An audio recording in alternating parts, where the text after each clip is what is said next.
Anna Wintour, welcome to the program. Thank you for having me. Look, can I just address the elephant in the room? You're wearing your dark glasses.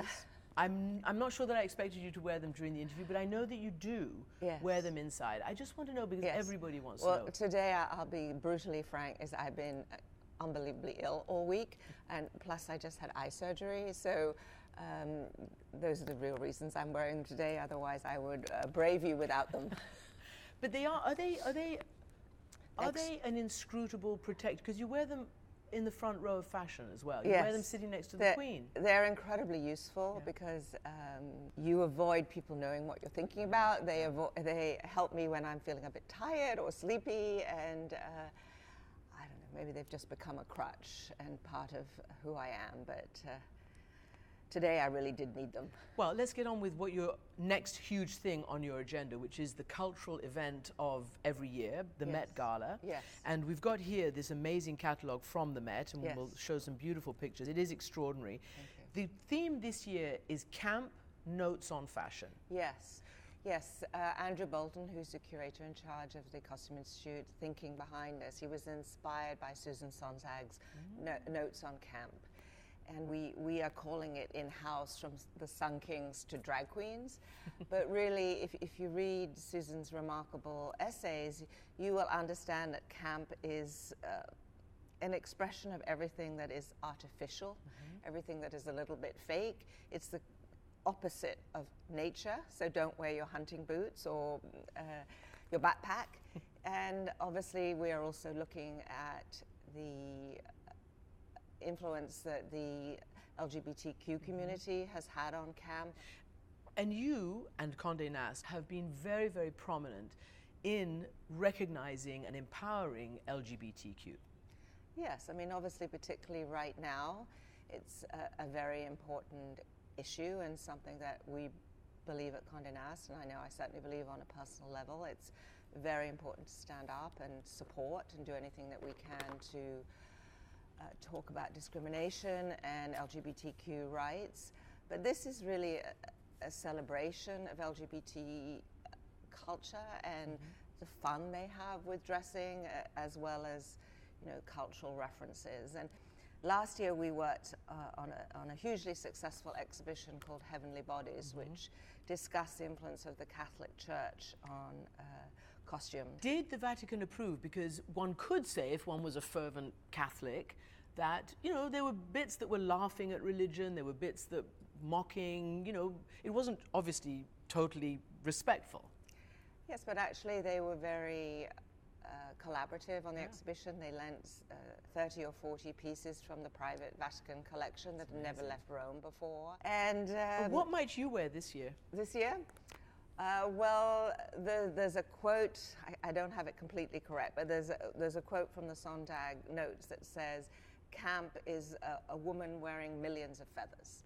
So I think I might be taking some inspiration from that. So dealing with the Vatican was very particular, and this one in comparison has been more straightforward, but so much fun. And I think that the community is very excited about it, and everyone looking forward to it, and it's going to be an extraordinary red carpet. I was stunned when I saw the Alexander McQueen here at the Met, because it wasn't just clothing, it wasn't just fashion, it looked like sculpture, it looked like art, it was futuristic, it was completely extraordinary visual experience. Yeah. And I wonder what your reflections are on today of your industry, your business, being without Alexander McQueen, being without Versace, and of course this year Karl Lagerfeld passed away. Yes, I mean, obviously being in Europe at the time that we lost Karl, I think was a moment of great reflection for all of us. Obviously he was a figure larger than life, reaching way beyond the confines of our industry. I mean, he was a true, it's an overused phrase, but he was a true Renaissance man. He spoke all those languages, and it was very moving to be in Europe after we lost him, and to have so many people come up to one in the street, not from our world, just to say what a great loss it was for the world, but because we need figures like that. We need these people that inspire us way beyond what you might see on the runway. So I think it is a point of reflection about the idea that fashion is not disposable, that it is something that you can invest in, that you can have memories, that you can keep, that it is lasting. I guess I have to jump to the disposable issue that you've just mentioned, because there is a criticism right now today in our times of environmental existential crisis that fashion is the second most polluting industry in the world, and that people are buying massively more than they did 15 years ago, but using them massively less, sort of disposable fashion. I know that's not what you do, but nonetheless, Stella McCartney and others are very, very conscious about trying to reduce the amount of leather, plastic, fur, all of that. Well, I think it's something that everybody in the industry, certainly all the people that I'm talking to, are very aware of, very conscious of. I had a CEO of a huge European company in my office just yesterday to discuss all that. Everybody is making a 5-year plan. Everybody is concerned about the climate crisis and what should be done to help. And obviously we're very aware, as other industries are, that we have been at fault, and what can we do in the relatively short amount of time we have to course correct. So it's an urgency for you? It's an urgency for everybody within the industry. I feel very confident in saying that. And there are organizations like Fair Fashion and many other UN that are working with everybody across the globe to see what we can all do to correct it. What's your view on fur these days? Because you did popularize it again. You know, I think that fake fur is obviously more of a polluter than real fur. I think a lot of people are discussing the idea of upcycling and what you can do with fabrics, fur, things that have already been used. This is a word that we're hearing over and over again. So I think it's up to the houses that work with fur to make sure that they are following best practices, that they are being ethical in their treatment, and we will make sure from our end that we're doing exactly the same thing. This also leads into politics, because it's the political leaders who are going to lead us out of these crises. You are political. I mean, you were a major fundraiser for Barack Obama. Your magazine, the most important fashion Bible in the world, does profile some very, very important women who are in politics. Tell me about that. I mean, you're overtly political in your profiles and in what you stand for. What is it that you're trying to say by profiling a Michelle Obama or a Kamala Harris or even a Stormy Daniels to be that? Well, these, if you're talking about the First Lady or Senator Harris, obviously these are women that we feel are icons and inspiring to women from a global perspective. I also feel even more strongly now that this is not a time to try and, I think one has to be fair, one has to look at all sides, but I don't think it's a moment not to take a stand. I think you can't be everything to everybody, and I think it is a time that we live in a world, as you would well know, of fake news and stretching to be kind. Let me say, stretching of the truth. I believe, as I think those of us who work at Condé Nast believe, that you have to stand up for what you believe in. And you have to take a point of view, and our readers, our audiences follow and respect us, and if they disagree, we would love to hear, but I don't think you can try and please everybody all the time. It's really interesting you say that, because it is noticeable that there are more Democratic women from the Democratic Party in your magazine and profile than there are Republican. I wonder whether there's a reason for that. Well, is there? As I said, I think it's very, very important to have a point of view.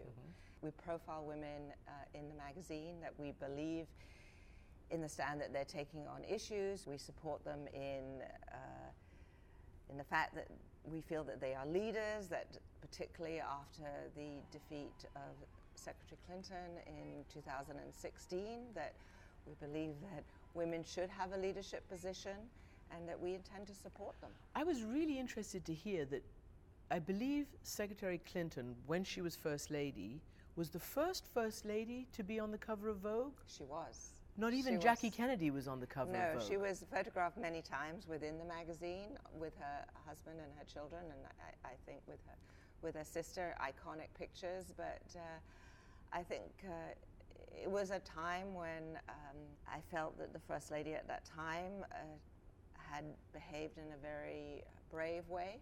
Was this in surviving the slings and arrows of her husband's accusations and the impeachment? Slings and arrows of misfortune, yes. So we felt it was a time to support her and to stand up for women, and it was we were very honored that she agreed to be our cover at that time, and we were also very honored. Obviously, I think Mrs. Obama was on the cover 3 times while she was in the White House. What does she mean to you? I mean, she's not just an amazing role model. I think Mrs. Obama redefined the role of the First Lady. I mean, she was so open to everybody. She made the White House a place for everyone. I think she had incredible initiatives, whether it was with the veterans or with obesity or fitness or many of the other issues that she supported. Obviously, a lot of the work that she did with the arts. I mean, and she was just so, I think, inspiring to so many women. And obviously, on a very selfish note, speaking as the editor-in-chief of Vogue, she did wonders for fashion. She loved fashion, and high and she low, mixed right? High and low. She supported designers that one had never heard of, and we had always had a tradition at Vogue to photograph the First Ladies when they first came into office, and some extraordinary, wonderful women, and it was an honor to photograph them, but they were always super cautious about what they wanted to wear and the image that they wanted to present. Nearly always a jacket, maybe some pearls if you were Mrs. Bush. But with Mrs. Obama, she was fearless, and it was just such a joy for all of us that work in fashion. Talk to me about Prime Minister Jacinda Ardern of New Zealand, because I know Yes. you've profiled her inside, We did. and she has really shown what it means to be a leader in this post-massacre Yes, environment in New Zealand. Well, I think that she's an exceptionally direct, articulate person, and there is no sense that she's ever on message. And with the tragedy that New Zealand recently went through, I felt that it's an overused phrase, but she truly brought the country together in such a remarkable way that I haven't seen many other leaders achieve. And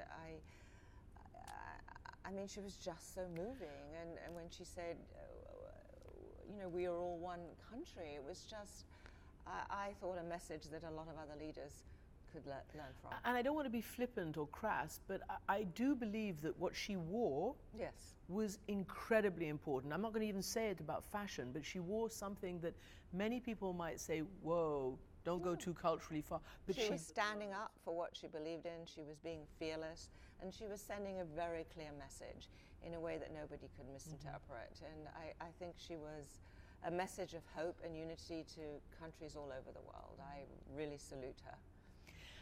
I want to talk a little bit about you. Anna Wintour, you are a power. Why do you think it is that even some of your friends profess to be intimidated by you? There's a famous quote from Barbara Amiel, a society lady and journalist, who said that she's my friend and yet I'm in a cold sweat when I know I have to meet her. Others have called you Anna Nuclear Winter. No, what do you think that's all about? I think you're quoting from things that were said maybe several decades ago. So I think... Have you softened? Maybe. I think I'm very direct and very clear about my point of view and what I think. And I also want to reiterate that the other wonderful opportunity that I have at Condé Nast is to be able to support talent and to be able to help young designers or young editors, young writers, young photographers embark on their path in life, because I think it's a very confusing world, and there is so much choice today in a way that was unthinkable when I first started. So anything that we can do to help young people navigate that, I'm honored to do. I just want to ask about your own path. Did you face any impediments, barriers, sexual innuendos or assaults? I mean, did you face that kind of struggle when you were getting to the top? I don't feel personally that it has been a disadvantage that I'm a woman. I feel that sometimes there has been a certain level of personal criticism directed at me that possibly might not have been at a man in a similar position. But What, like you're too tough, you're too strong? What kind of criticism? Probably that, yes, most of all. But and about one's appearance or whatever. The hairstyle? The hairstyle being too thin. Too thin? Too thin. I get that a lot. Really? Yes. I always get people asking me, you've had it for so long and it's exactly the same as it's been for many, many years. Right, right. Why is that? My haircut? And its signature? Well, it's one more decision I don't have to make every day. No, but I actually don't think that I've had a particularly rough time from being a woman. Obviously, I think partly because of the industry that I work in, and I also am very focused. So maybe because of my clarity and my focus, I haven't let it in. That's an interesting way to put it. I haven't let it in. I wonder if that's got anything to do with your pedigree, so to speak. Your father was, I believe, the editor of the Evening Standard. That's right, yes. Which is a major British newspaper. One of your brothers is a diplomatic editor at The Guardian. Correct. Another sibling works in NGOs, I think, in housing or planning. Yes, yeah? yes. Your father was nicknamed Chilly Charlie. Correct. Yes. For a certain inscrutability. Yes, yes. What did you learn from him? Decisiveness and passion. I mean, he loved what he did, and it was so inspiring growing up in a house full of journalists and editors, and always being aware of what was happening in the world. And it made me love the news, and it made me love culture. And he was very passionate about the theatre. He was very passionate about cinema. So he brought what he did home, and those kind of people, politicians, writers, editors, they were at the house at all times. So how lucky was I? Very lucky, and look where you are. And how did you pick the fashion end of journalism? What was it that sparked that? I think I was growing up in England at a very interesting time. It was a major cultural change going on where all the class barriers were really being broken down. I mean, hairdressers and musicians were becoming celebrities in a way that they couldn't have done before the war. In the 50s, it was just so thrilling to be in London at that particular time. And obviously a lot of that was channeled through the lens of fashion. Yeah. So I think any young girl growing up in that culture could not be interested in it. So I went to work at a magazine when I was quite young, and at that time, you know, you didn't really need too much experience. If they were just happy to have you there. So I was very fortunate. Vogue is sort of the cultural Bible, the touchstone, and yet online is sort of really obviously way overtaking print, and Instagram influencers may be having a bigger influence than Vogue. I'd like to know your thoughts on that, and whether you ever think that the glossy magazine is a species that's going extinct. Yours particularly. I think we're so fortunate today to have so many different channels on which to speak to our audiences. If you go back to when I was a young girl growing up in Britain, and I went for my first job, and it was, you know, considered a great thing if we reached an audience of 90,000 people with a monthly magazine. Now we have, I believe it's 22 million followers on Instagram alone at Vogue US. So we are talking to men, women all over the world in a way that we couldn't possibly have imagined even 10 years ago, 15 years ago. So no, I think they're all important. They all serve a different purpose. They all are valid. And, you know, our challenge is to find the best voice for each particular channel that we're using. And, you know, obviously now we're doing so much more with video and film, and even an event like the Met is another way for us to talk to our audience about the excitement and culture of fashion. But you think the magazine will last, will stay? I do. I feel that there is an engagement with a glossy, rich magazine like Vogue, that experience it isn't the same when you look at something online. I mean, it peaks in a day, it trends in a day, and it's great the news gets out there, and we're so excited to see it. But there's something about sitting with a magazine and luxuriating in it that is very special. You had to bring in new standards and codes of conduct during the Me Too era. Yes. You have two very famous photographers who you've now said cannot work at Vogue anymore because of allegations against them. What was the culture on photo shoots, and what is it now? What should it be, particularly with young girls who are models? Well, obviously we did have a code of conduct in place before Me Too became so much on everybody's minds, and the minute we started to hear about the stories in so many different industries, obviously not just the fashion industry, we decided to investigate very seriously what our code of conduct was, how it should be revised.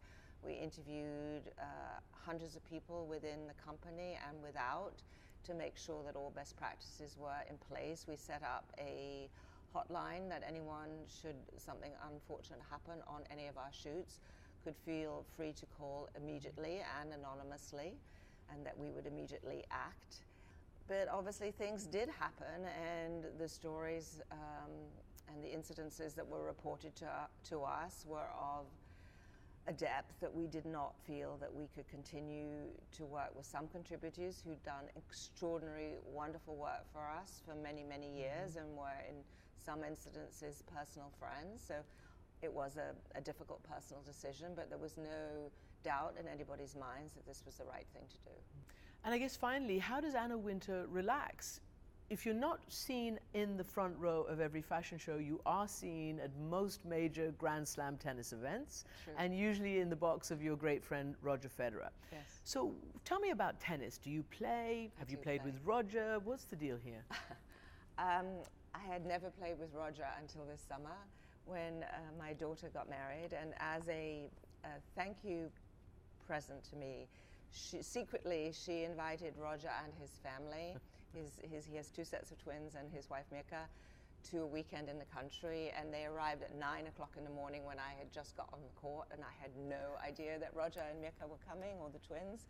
And he was incredible. He played. I had a large family party out there that weekend. I think we were 40 or 45. He played with everybody. Wow. And I was fortunate enough to play doubles with him against my two nephews, aged 11 and 13, and you know what, we won. No, I don't believe it. Anna Wintour, thank you very much indeed. Thank you for having me.